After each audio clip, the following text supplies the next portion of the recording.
बलूचिस्तान मरकज़ी मुस्लिम लीग हैदराबाद की जानिब से आज ईद के तीसरे दिन एक दस्तरखान का एहतमाम किया गया है।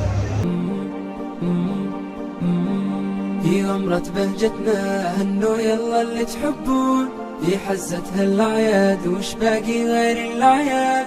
في غمرة بهجتنا هنوا يلا اللي تحبون، في حزتها الأعياد وش باقي غير الأعياد. والعيد شرف بالحب الله يحيي، ما دمنا مع بعضنا دامت مساعيد.